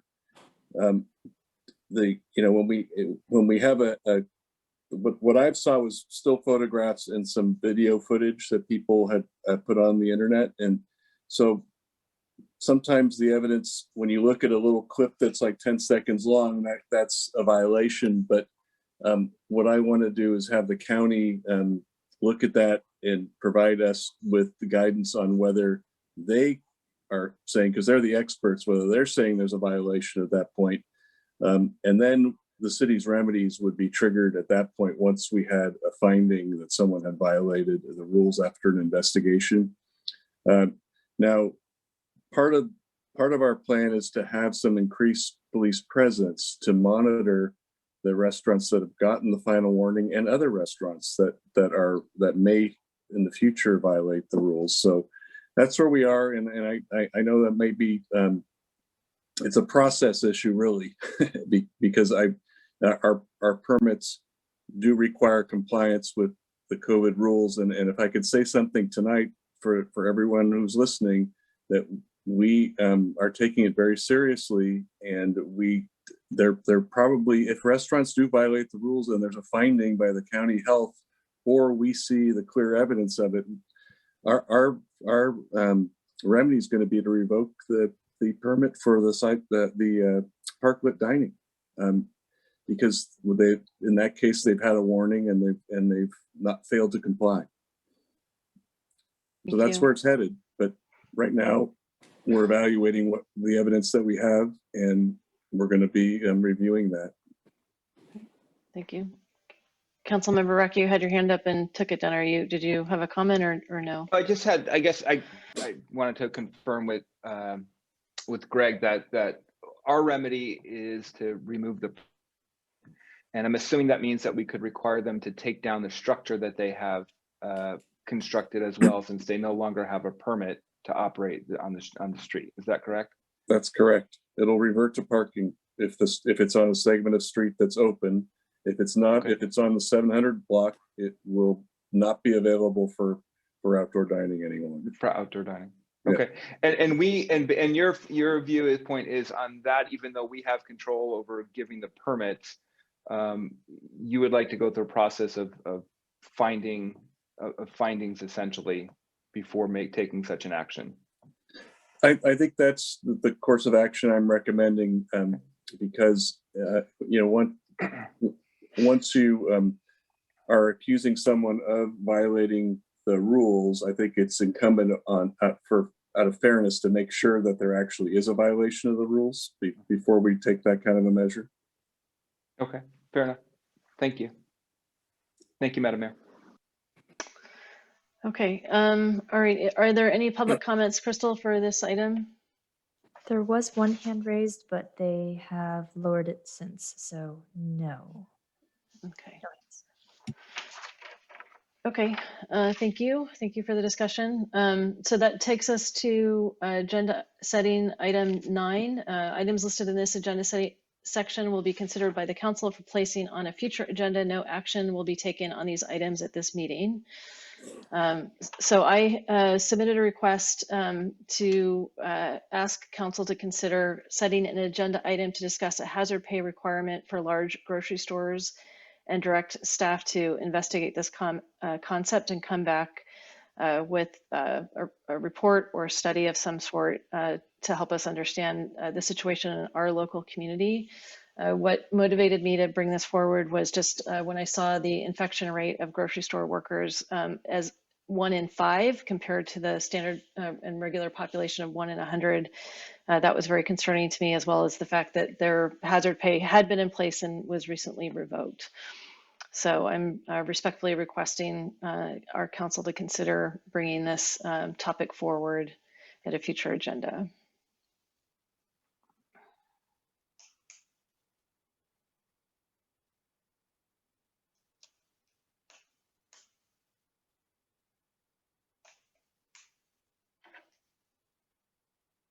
Okay, so I'm not hearing any response. Crystal, are there, Vice Mayor McDowell? I just wanted to ask you, Madam Mayor, or staff. I heard on our last county call for elected officials that the Board of Supervisors is actually taking this up, and they've created a subcommittee, and they expect to have something in the next couple of weeks. So, doing the ordinance at a countywide level seems to make a lot of sense to me. So I'm wondering kind of what everyone has heard on that. Jeff, do you have any insight, or Tara? I don't really have any additional insight to what the Vice Mayor added. We're aware that the county is taking a look at it, has formed a subcommittee to go forward. I'm not I don't believe the county would have jurisdiction countywide other than in unincorporated areas, which is typical, but it certainly could serve as a model for other jurisdictions. Without council direction, we haven't really spent any time on this particular issue. I am aware, I have heard that there are already some lawsuits circulating around this issue, or threatened lawsuits around it. So it does seem to be a fairly contentious item, as I think we got a little bit of a preview of in public comment earlier. Thank you, Jeff. Councilmember Dugan. Yeah, thank you, Madam Mayor. Jeff, could I get kind of your, like, procedurally what this would look like? So it would presumably take you guys a couple of weeks at least to study it. You would present something if it was a recommendation that we consider a new ordinance. Like, what is the early, like, what is if we were just full steam ahead on this thing, what would the earliest possible rough date be that this could be enacted? I would imagine probably, like, if we were going, as you say, really full steam ahead, we'd probably be looking at like introducing an ordinance maybe sometime in May. Typically the process would be, we'd have our city attorney researching, the legal issues associated with this.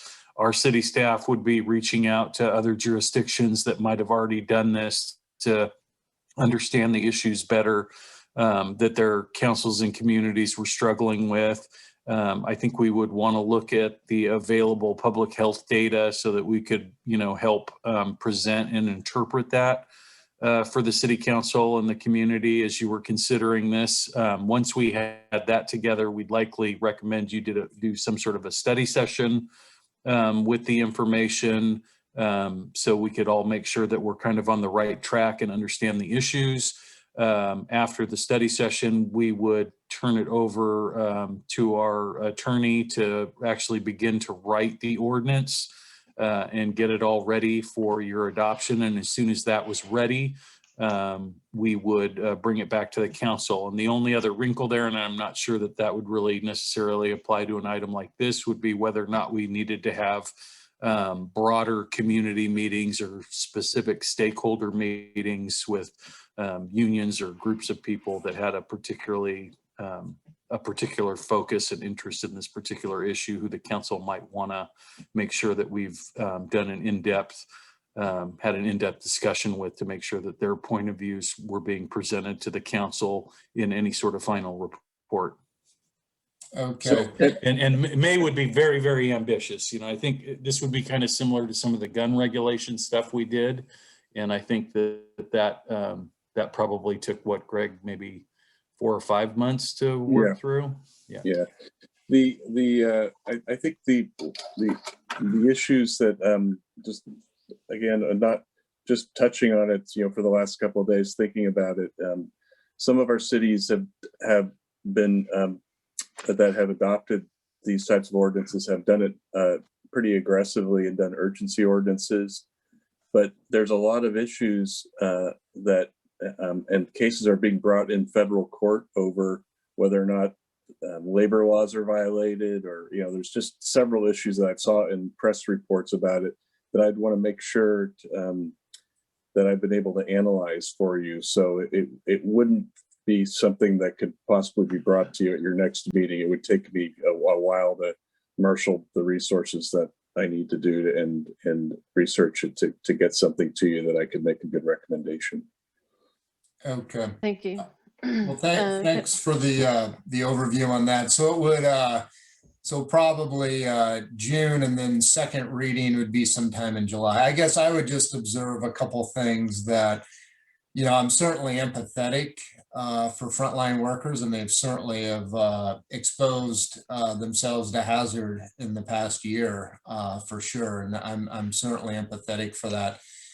I wish perhaps the council had considered this a year or so ago, or 9 months ago. It feels like we're God willing, towards the tail end of getting folks the protection they really need to be safer in those positions. I also observed that grocery workers are specifically at the front of the line now to get their vaccine. Versus going into a legislative process that will take several months at a minimum, I'm just wondering if there's anything we could do immediately as a city to prioritize, or an awareness campaign, or somehow let's get those folks their vaccine as soon as possible. If there's anything the city could do on that front much sooner, I think that could potentially be more impactful and even more helpful to the situation. Thank you, Councilmember Dugan. Councilmember Collins? Thank you, Madam Mayor. I just wanted to mention that I spoke with Supervisor Horsley today, and we did talk about this. And I don't get the feeling that there's a lot of enthusiasm on the part of the county supervisors to take this on. Supervisor Horsley's feeling is this is primarily a labor issue, and that it's really an unpredictable road that you go down when you start taking these kinds of issues on. So I don't think we should be looking to the county to provide us any sort of cover for this. Okay, thank you. At this time, Crystal, why don't we? I believe that there's people who want to make public comment on this, Crystal, and then we can circle back and clarify where we land. Yes, we do have 3 hands raised. So the first one will be Julie Lind. Julie, you should be able to unmute. There you go. Thank you. So I had a very well-crafted, spiffy set of talking points that I will now skip to answer your questions. So thank you all for opening this discussion. I agree with Councilmember Collins, and I've been working with the county on this. They are very unlikely to move forward with a countywide ordinance for some of the issues already flagged. Lawsuit-wise, Long Beach was widely viewed as the test case on the issue of hazard pay, and the Long Beach judge denied the preliminary injunction filed by the Grocers Association about a week ago in no uncertain terms, essentially telling them that they had no case. Local jurisdictions that have passed these ordinances have done so within a month from point of initial discussion to implementation, in some cases a shorter timeline. San Mateo passed it. They're $5 an hour for grocery, drugstore, and retail food like Target, Costco, etc. South City passed it. They're also $5. Daly City just passed it. Daly City is $7, and Daly City was a 2-week process. They brought it up in closed session 2 weeks ago, and they passed their emergency ordinance tonight.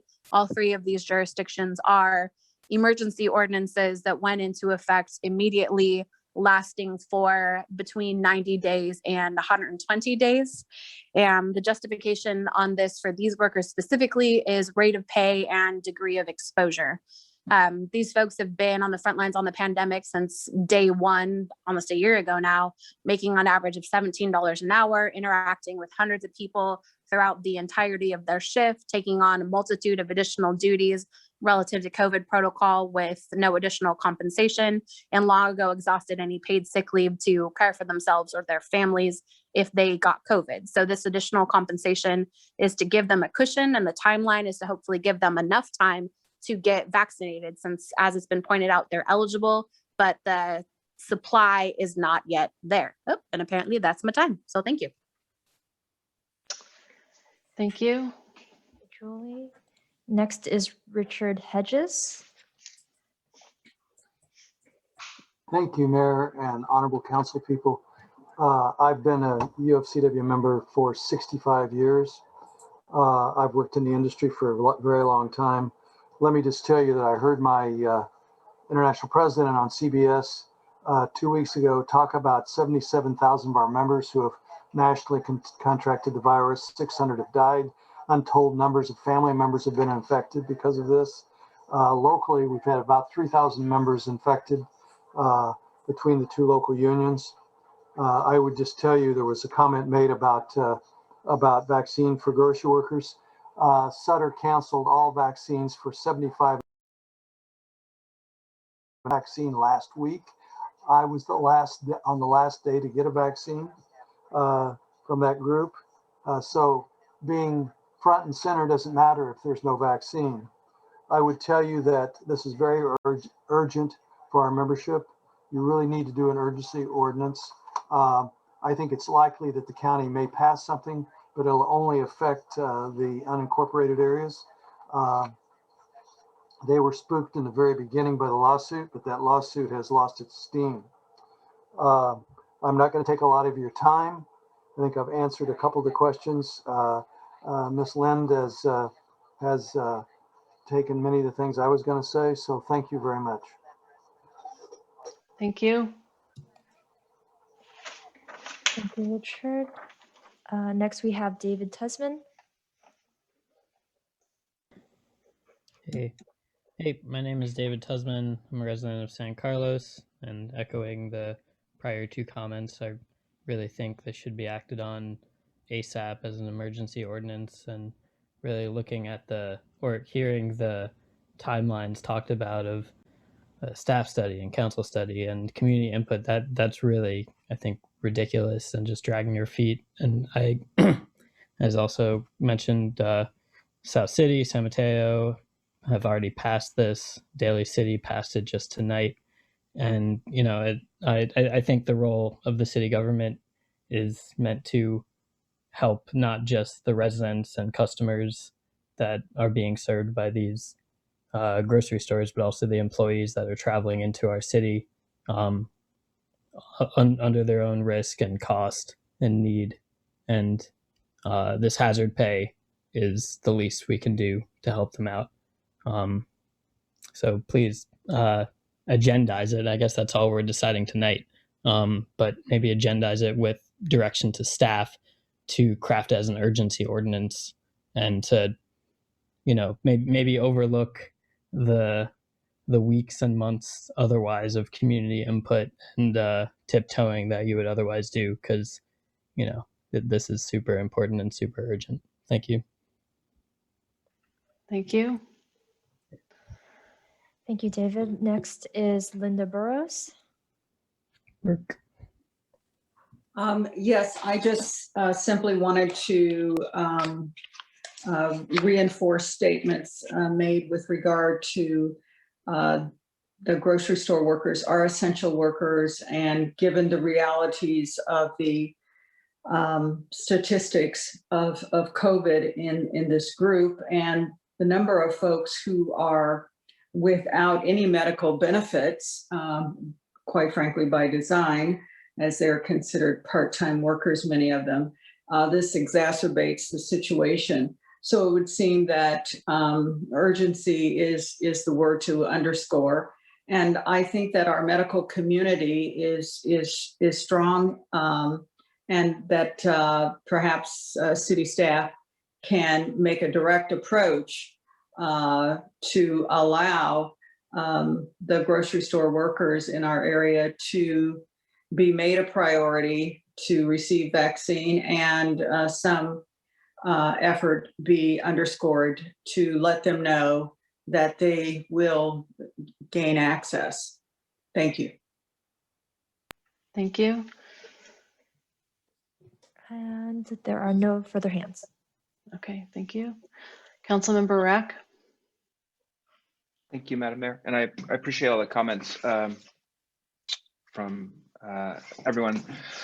So I think where I am on this topic is I'm struggling a little bit, because I also feel like this approach is kind of narrow in scope in terms of where we're looking at it, because I know that there are many other frontline essential workers, and I think I would be open to having a discussion about this, but I would want to get some more research done around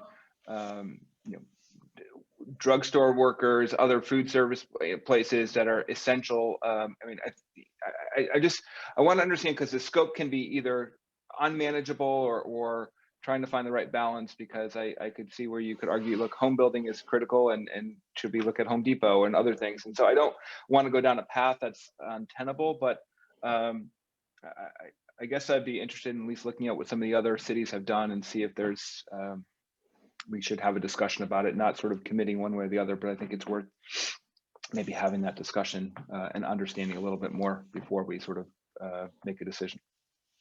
Okay, thank you.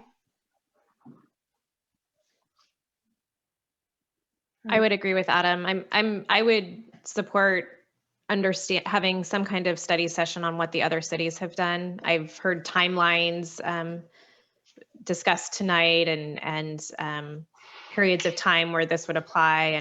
And I would be interested in, what else is being done in the county. Thank you. All right, thank you, Sarah. Councilmember Dugan.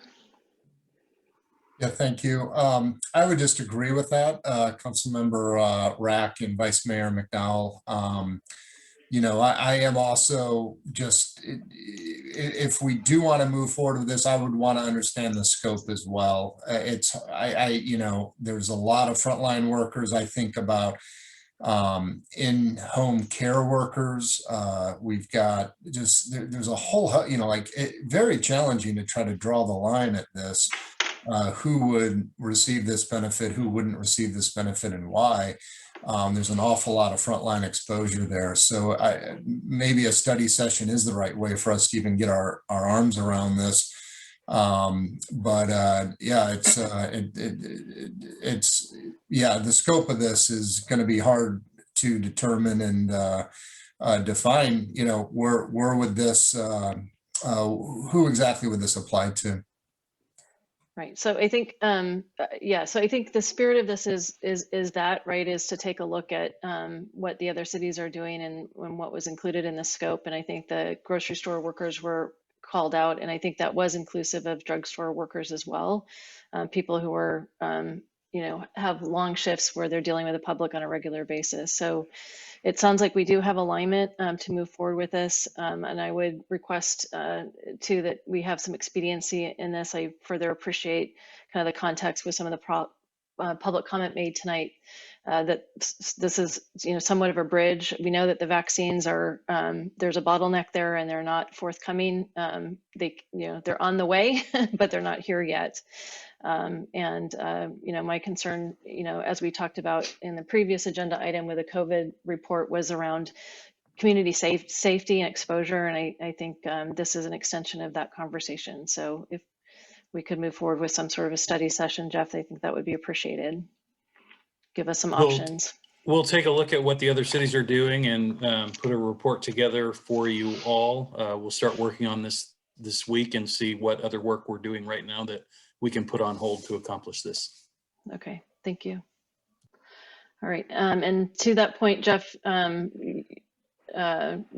I think you were going to also maybe let us know what other upcoming agenda items might be, but it sounds like you want to look at that in context of this request this evening, correct? That's what I'm hearing you say. Well, certainly we might have to readjust some of our things. One thing that's definitely coming to you will be garbage rates. We need to get that started so that we can meet the calendar that the Proposition 218 process requires for us to be able to do that. So we're looking at putting together a set of options for you to be able to consider. The housing element progress report needs to come forward. That's not related to the new housing element that we're working on, but the annual report that we're required to make on the existing housing element. We have a report on Fire Station 16 we need to give you, and fire fuel reduction that also have some timing implications that are a little bit outside of our control. And then we're in the process right now of beginning our process for our own labor relations that's being driven by expiring contracts later this summer. So we do have some stuff that we're needing to work on as a city as well. Right, thank you, Jeff. Councilmember Rack. Thank you, Mayor. I just a quick question, and I don't know if we can I could request this for the next council meeting. I understand that the subcommittee met on Cedar and Arroyo, and I think there's some update. I've heard that there's from the community that there's some updates or some changes. So I'd love to just get an update on that at some point, just so I can understand kind of what changes are being proposed. Okay, would you like that at a council meeting, or would you like us to get it to you sooner as like part of the council newsletter? Whatever's easiest. I think if it's something that the public, or we can at least get it out to the public, I think that'd be great. But yeah, I'm flexible on that, Jeff. Great, we'll get that out shortly. Thank you. Great. All right. So thank you for the discussion. I think at this point we move to closed session. We have 3 items to cover there. And then I believe Greg and I will come back with a report from closed session and adjourn the meeting after that. Unless there's any other agenda setting items. Nope. Okay.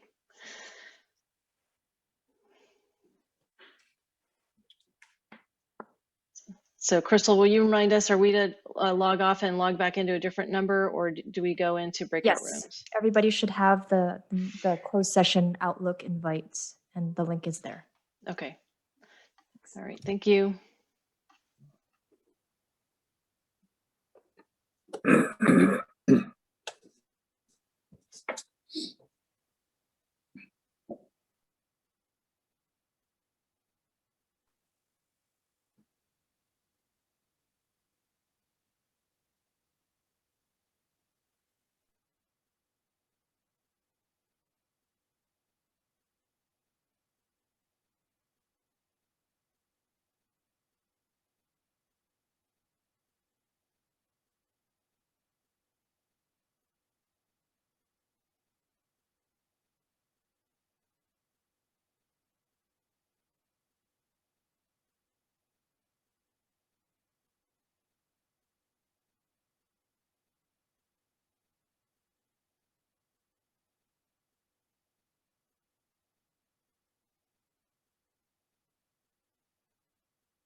Hello, Greg.